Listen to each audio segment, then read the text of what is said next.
Hi, welcome to another craft video from the Kansas City, Kansas Public Library. I'm Cheryl and I'm in charge of the craft kits at the main library. And today's video is to accompany a craft kit that we'll be giving out at the main library starting November 1st, 2022.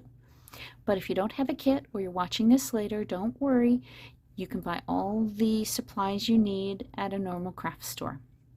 What we'll be making today is this lovely little, this happens to be a stemless wine glass, and we're going to be painting it with this lovely kind of stained glass flower pattern. Now this paint is going to be heat set. You're going to heat set this in your oven after it's dry, and it will be dishwasher safe when you're finished. And this will work with any kind of glass, a glass bowl, a regular glass, water glass, anything like that. You can do this same technique on it. So let's get started and I'll tell you what's in the kit or what you'll have to buy if you don't have the kit. Okay, so what you'll have in the kit or what you'll need to purchase if you don't have a kit is one stemless wine glass. Now you're going to need to wash and dry this thoroughly or rub it down with rubbing alcohol to make a nice clean surface on the outside for the paint to stick. You'll need a paintbrush. We're going to have 4 colors of glass paint, heat set glass paint. This is going to be a green, a yellow, you'll have either a red or an orange, and you'll have a kind of a bluish black, a dark blue. The paint we're using today is PBO Vitrea 160. Now this is a heat set paint. It will heat set at 325 degrees Fahrenheit. So what you're going to do is you're going to actually, when this is painted and dry, you're going to bake this in the oven. This is a transparent paint, so the finished glass is going to have kind of a stained glass look. Alright, so let's get started. The first thing we're going to do is we're going to work from the bottom, and we're going to open up the yellow. Now we're going to put just a few drops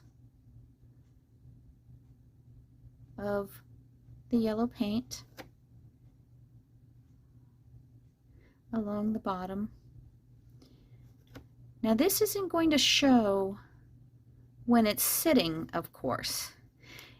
This is going to be the inside. You'll be able to see it from the inside of the glass, kind of a little secret decoration. That's of course going to be the center of your flower.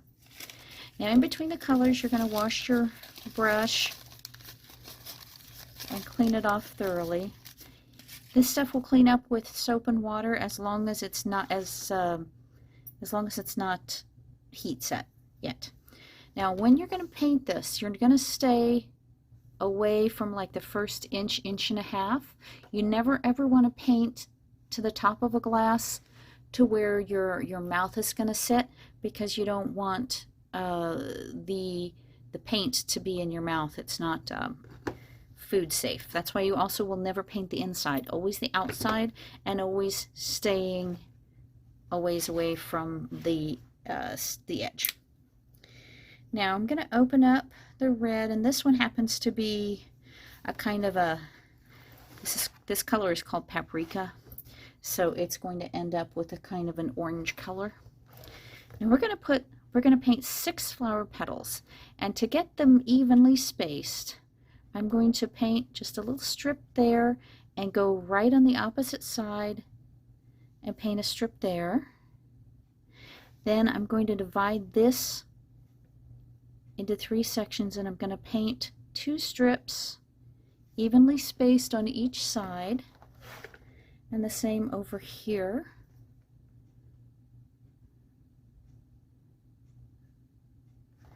That's just to give me spacing to put my flower petals. See how that's looking? Right, now we're going to do the petals, and we're going to go about halfway up, centered on my little stripe there that I painted. And we're going to just paint kind of a like a teardrop shape. Now this paint will be translucent, so it's not going to be opaque, it's not going to be solid, it's going to be this nice kind of see-through stained glass look. And you will see the brush strokes, so don't worry about that. That just makes it look more artistic. You're going to do that for every paint strip or stripe that you did. Kind of like trying to make them about the same height. If you don't want to hold on to these like this, you can also find something to set this on top of, an upturned glass or something, and you can just set that on a pedestal so that you can just turn it around and paint it. But that won't work for the camera, so I'm having to hold it and do it this way. And don't worry if the petals don't touch each other. We're going to be painting leaves, a row of leaves around the bottom. And also don't worry too much if your petals are not quite the same thickness. Flowers in nature are never perfect.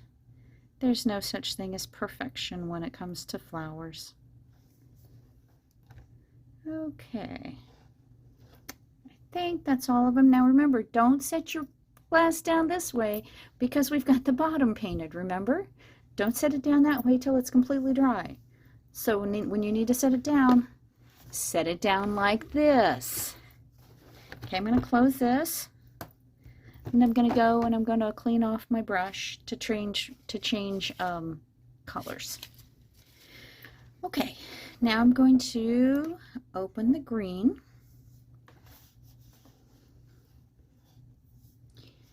Now what I'm going to do is in between each of these petals, about halfway up the petal, I'm going to put a dot.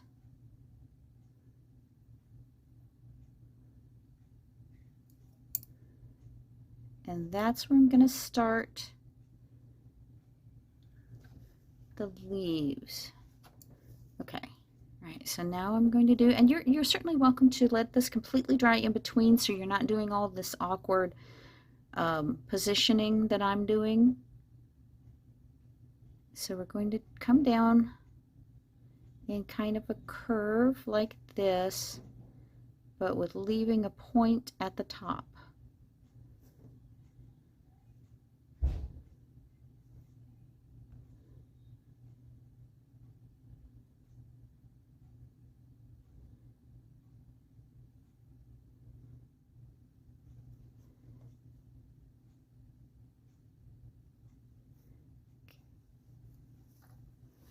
All right, so that's my first row of leaves. Now I'm going to go through and I'm going to do smaller leaves in between those, just like that.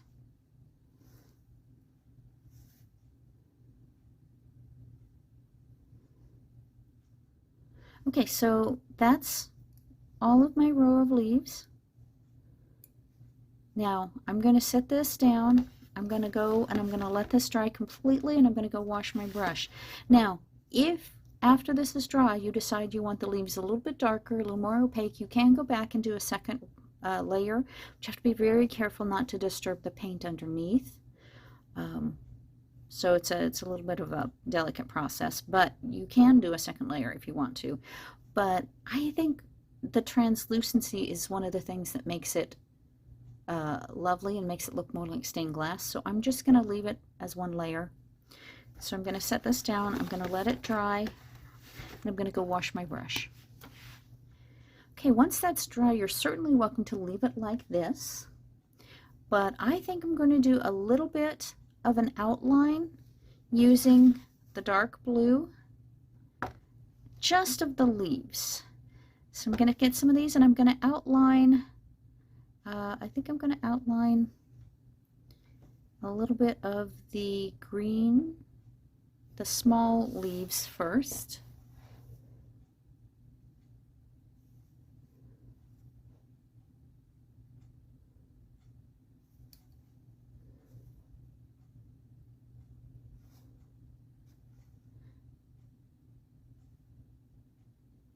And these are not going to be perfect because remember, this is artistic. This is not supposed to be perfect. Once I've got the little ones outlined, then I'm going to go in and I'm going to outline the larger leaves. I'm trying to do this so that I don't block the camera.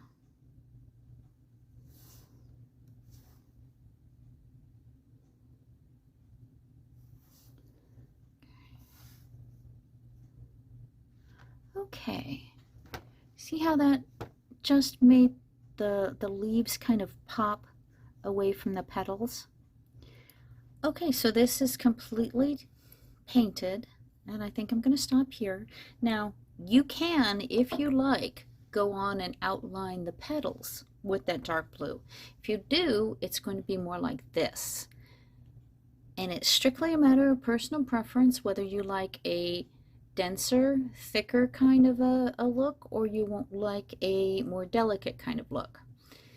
But either way, it's up to you. I think I'm going to just leave mine like this without outlining the petals, because I think I want it to be a little bit more delicate and lighter.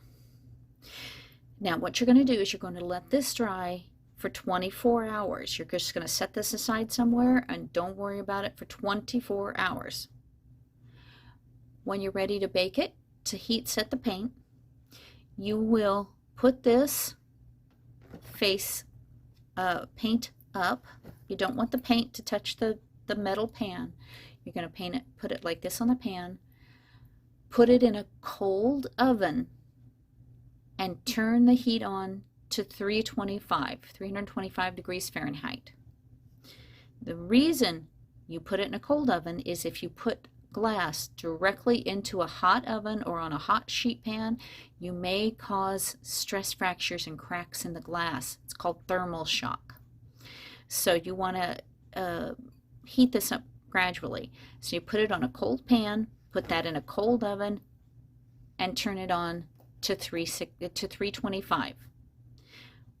Then when it heats up to 325, that's when you start timing, and you'll time it and you'll cook it at 40 minutes at that 325 degrees, but only start the timer after it actually reaches the 325. Then you'll turn the oven off. You can open it a little bit and just let it sit there so that it cools down gradually. You also don't want to pull hot glass out of the oven and expose it to the cold air right away. You'll still get that same kind of thermal shock with the cracking. So put open the oven, just let it sit there, let it cool down naturally inside the oven, and when it's cool or maybe just a little bit warm, then you can pull it out and use it, and it will be dishwasher safe if you put it on the top rack of the dishwasher. I frankly like to hand wash them anyway, just to be safe. And there you go. You've got your lovely little stained glass flower wine glass. Thanks for coming to another craft video from the Kansas City, Kansas Public Library. I'm Cheryl. I'll see you next time. Bye.